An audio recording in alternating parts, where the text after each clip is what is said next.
Fala pessoal, o professor Saulo Formiga, Geografia aqui da sua plataforma Gonçalves Dias. Olha só, se você chegou a esse vídeo, não pode passar direto sem clicar aqui no sininho, sem se inscrever no nosso canal, porque a plataforma Gonçalves Dias está trazendo uma série de vídeos para você que vai fazer o Enem e o PAS UEMA 2024, ok? Aqui a gente está preparando as melhores aulas, com muito material, inclusive com resolução de questões, exatamente para você mandar muito bem nessa prova, ok? Um programa do Governo do Estado do Maranhão, da Secretaria de Estado da Educação, pensando exatamente em como te dar essa força para mandar muito bem na prova para a universidade, ok? Então, ó, sem mais delongas, sem firulas, vamos começar aqui as questões, hein? Primeira questão do vídeo, a gente tem aqui questão do Enem de 2022. Se você está resolvendo questões, você já deve ter esbarrado nesse mapa, né? É um mapa que na época, inclusive, chamou muita atenção, porque as pessoas acabaram percebendo que a questão cartográfica, ela está intrinsecamente ligada a essa análise. A gente está falando de climatologia, mas também com a cartografia. Dificilmente você vai falar de um tema que ele não seja transversal, que ele não converse com outras habilidades. Olha só, primeiro, entender o mapa. É uma habilidade que a gente precisa porque o Enem e a UEMA exigem isso nas suas provas. Primeiro, ver o mapa de cores. É claro que aqui você está vendo um mapa com tons mais escuros e com tons mais claros. Mas aqui embaixo tem uma régua gradiente que mostra exatamente o valor dessa variação. Percebe-se, ó, que quanto mais escuro, menor é o índice. Quanto mais claro, maior é o índice. Mas índice de quê? Aí você vai dar um zoom aqui, ó. Quilowatts-hora por metro quadrado. Então eu estou falando da produção de energia solar. Olha só aqui o tema, ó, radiação solar, média anual. Então, quanto mais claro o mapa estiver, maior é o potencial para geração de energia solar. E aí, corta aqui comigo, porque eu tenho que parar um minutinho para abrir um grande parênteses para te falar um pouquinho sobre isso. Com a pandemia, a gente acabou travando muitos setores da economia. A gente estava falando, claro, de paralisação das atividades, porque, de fato, a gente tinha que ficar em casa. A política pública, inclusive, buscava um processo de equilíbrio entre economia e, claro, o tratamento ou a prevenção do Covid-19. Então, a gente ficou entre abrir a economia e, claro, aumentar o número de casos ou fechar a economia e isso trazer, evidentemente, sequelas, como a gente bem conheceu. O fato é que aquela calamidade pública nos forçou a ficar em casa, pela grande maioria. E, desta forma, a gente amargou um prejuízo econômico gigantesco. Mas, Saulo, por que tu está falando da pandemia se a gente está falando de radiação solar? Vou fazer o link. A ONU, ela fez um estudo com várias nações, tá? E nesse estudo, ela tentou fazer uma espécie de manual que desse mecanismos para que os países buscassem força para sair das crises econômicas que acabaram entrando com a pandemia. Você lembra bem que além das perdas humanas, que foram irreparáveis, a gente teve uma perda econômica gigantesca, né? Muitos empregos foram perdidos e a pobreza de fato voltou a assolar o país. Então, como uma das formas de buscar tentar minimizar os danos causados pela pandemia, um dos temas que a ONU mais apostou para o Brasil, adivinha só, foi energia limpa. O Brasil tem um potencial incrível para isso, seja solar, seja eólica, seja maremotriz com as variações de marés que nós temos, inclusive aqui no Maranhão, seja geotérmica, que todo e qualquer lugar da Terra tem. Mas veja, a gente tem um grande potencial e esse potencial é diverso. O Sol, por exemplo, está aqui, ó. Entre os potenciais, você vai ver no Nordeste brasileiro um dos maiores, em especial no Nordeste brasileiro, com ramificações até o Sudeste. Tá? Chegando um pouco na fronteira com o Centro-Oeste brasileiro. Mas o Nordeste brasileiro é que vai apontar aqui, vai despontar como maior capacidade de produção. Quando a gente pensa em energia solar, e aí está o grande X da questão, as pessoas sempre pensam na linha do Equador. Porque quanto mais próximo da linha do Equador, segundo a climatologia, maior será a intensidade dos raios solares. E esse pensamento está correto.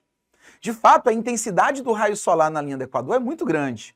Raios solares perpendiculares à superfície, vocês sabem bem. Só que, quando eu olho para o mapa da Amazônia, eu percebo áreas escuras e não tão claras como no Nordeste brasileiro, como no sertão brasileiro.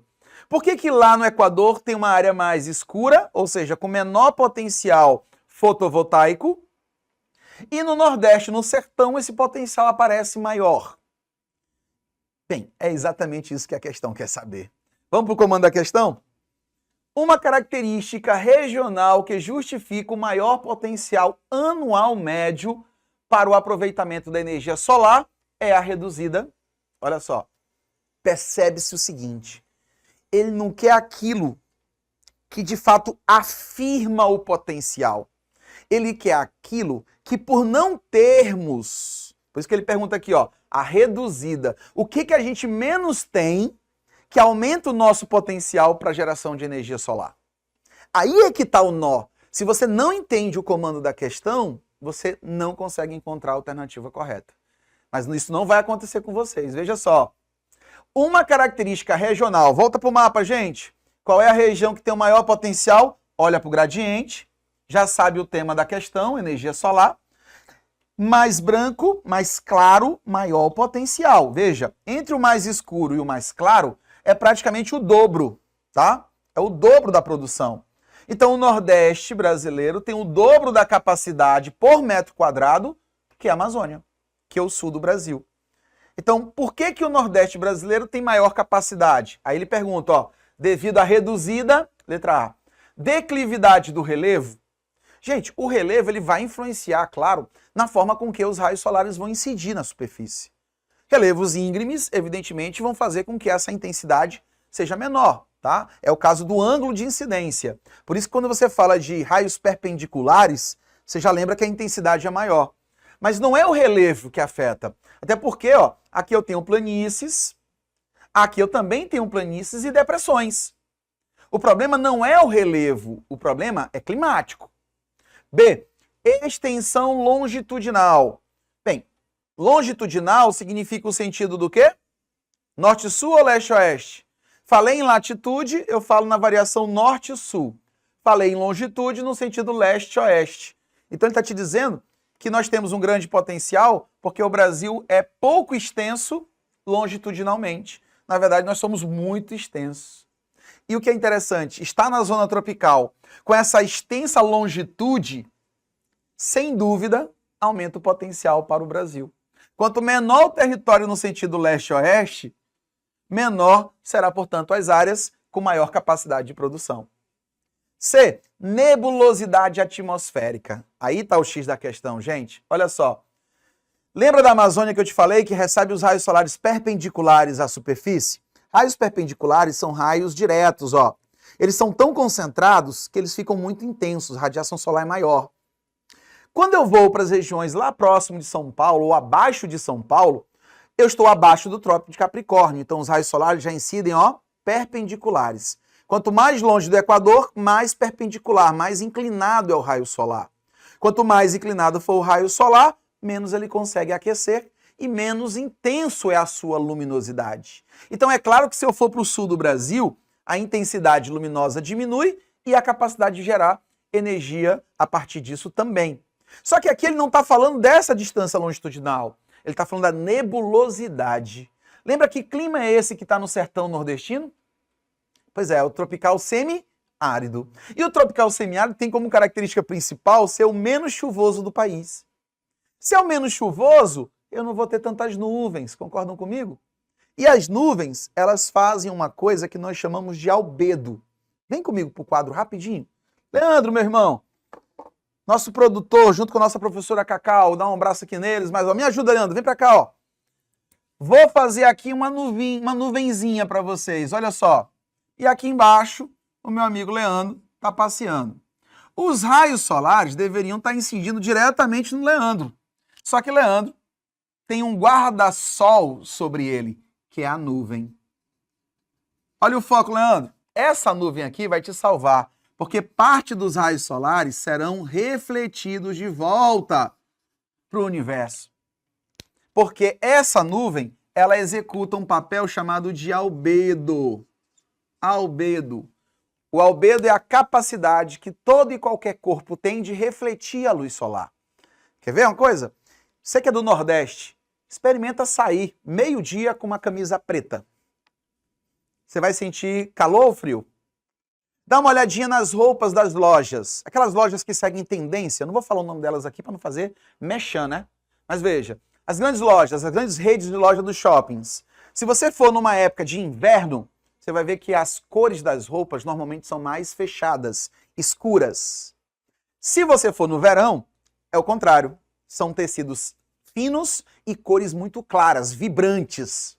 Por que isso? Porque a cor ela vai fazer você absorver mais luz e, portanto, aquecer, ou menos luz e, portanto, não aquecer tanto. Percebe?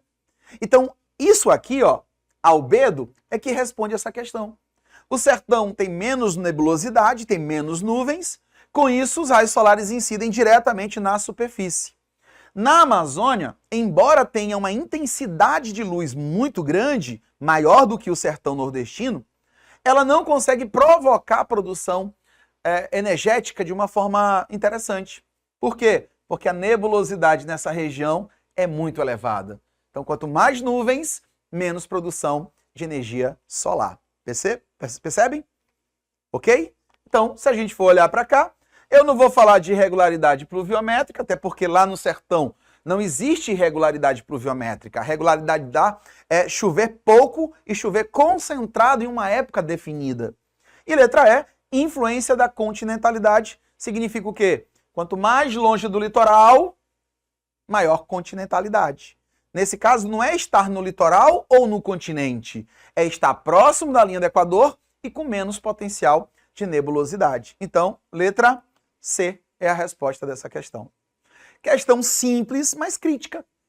Essa questão, inclusive, ela teve um nível de acerto baixo. É uma questão considerada fácil pelo INEP, mas ela teve um nível de acerto baixo. Sabe por quê?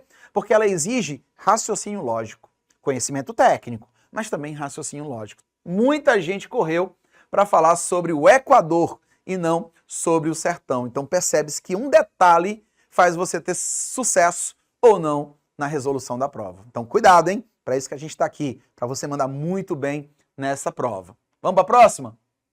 Questão 4.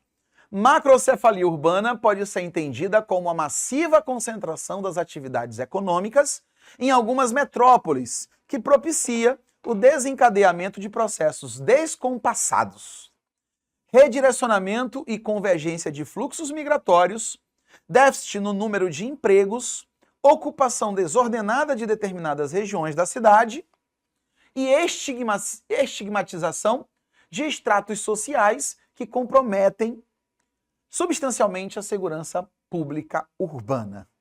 Veja, o espaço dividido Milton Santos. O espaço dividido já deixa claro. Olha a dica, gente.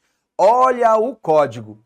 Quando você vem bem aqui na legenda da fonte, de onde foi tirado esse texto, ela fala muito para você, olha só. Espaço dividido, os dois circuitos da economia urbana nos países subdesenvolvidos. O que ele está te mostrando? As características de uma cidade típica de um país pobre, como o Brasil. Quem está te mostrando isso? O Milton Santos, que é a referência maior da geografia. Então você já sabe que é de cidades, você já sabe que é urbanização e mostra o contraste dessa urbanização típica de um país como o nosso, subdesenvolvido. Aí ele diz, ó, o processo de concentração espacial apresentado foi estimulado por qual fator geográfico? Gente, concentração espacial nas cidades.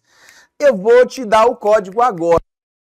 Por que as cidades brasileiras são inchadas?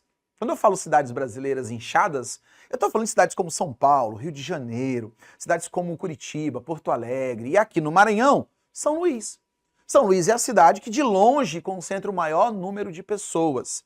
A região metropolitana de São Luís tem mais de 1.300.000. 1.300.000. Só para você ter uma ideia.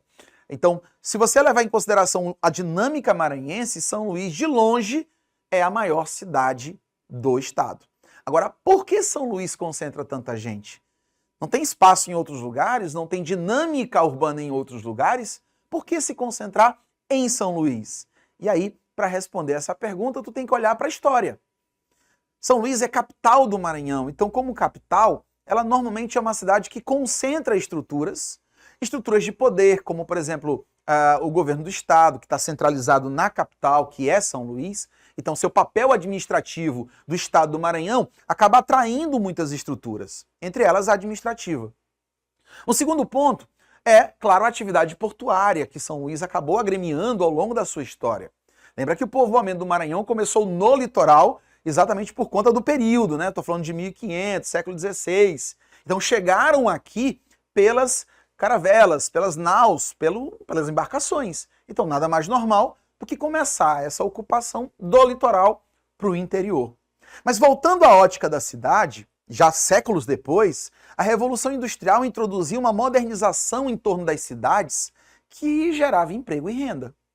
Então, quando eu falava de emprego e renda no século XIX e século XX, quase que especificamente a gente está falando da cidade.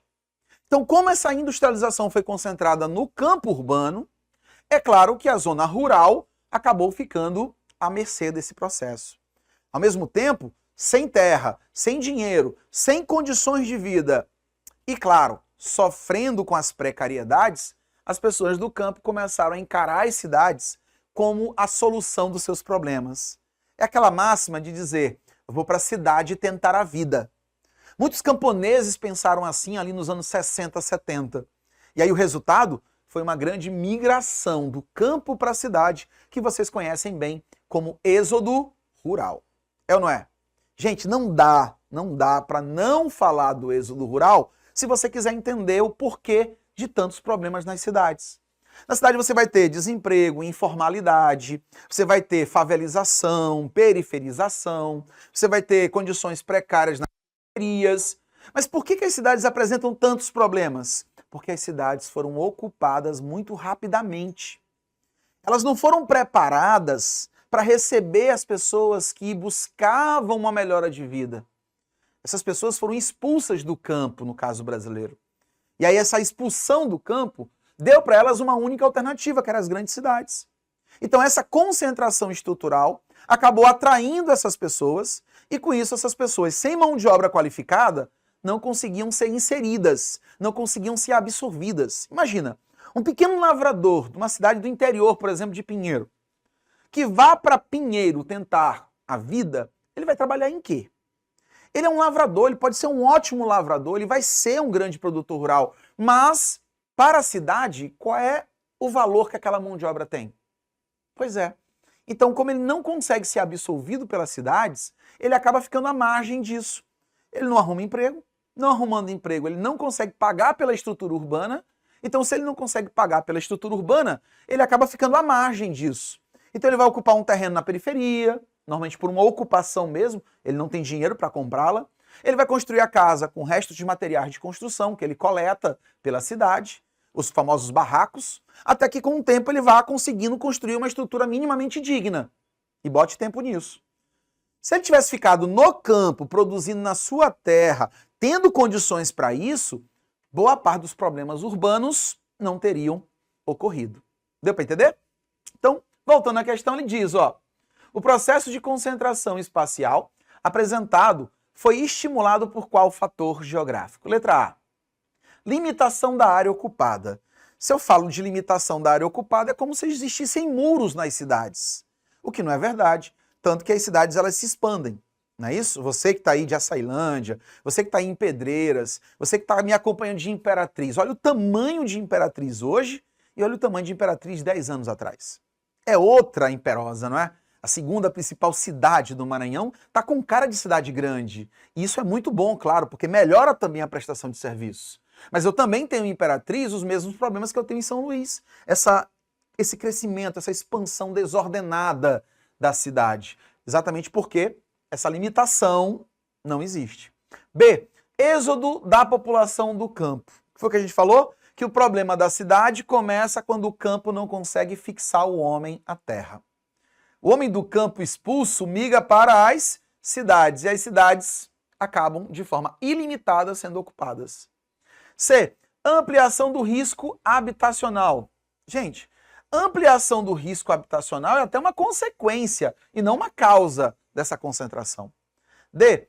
Deficiência do transporte alternativo. A deficiência do transporte alternativo é também uma consequência da concentração espacial que as cidades estão trazendo.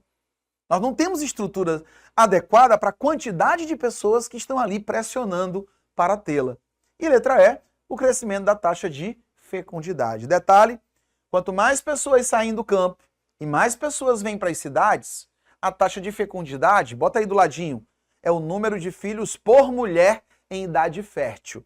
É o número de filhos por mulher. Se você perceber, as pessoas que estão nas cidades têm mais ou menos filhos que as pessoas que estão no campo. Sua resposta com certeza é a que eu estou pensando, né? Quanto mais urbanização, menos filhos. Porque na urbanização ele vai ter acesso a melhores condições de vida, a melhor prestação de serviços e também ao aumento do custo de vida. Pergunte para quem mora nas grandes cidades quantos filhos eles têm. Você vai ver do seu avô para você um ritmo de filhos diminuindo. Meu avô paterno teve 15 filhos. Meu avô materno teve 8. Meu pai teve 3. E eu só tenho 1. Sou covarde. Então veja, eu estou falando do aumento do custo de vida que vai impactar nos nossos bolsos e, claro, como a gente também tem muito mais esclarecimento, a gente tem muito mais acesso à informação, a gente percebe que na gangorra socioeconômica, quanto mais filhos, mais gastos. E quantos mais gastos, menor é a minha qualidade de vida. Então, nesse caso, a única resposta é aquela que fala do êxodo rural. O êxodo da população do campo para a cidade. Perfeito? Eu fico por aqui, te vejo nas próximas aulas. Bons estudos e até a próxima.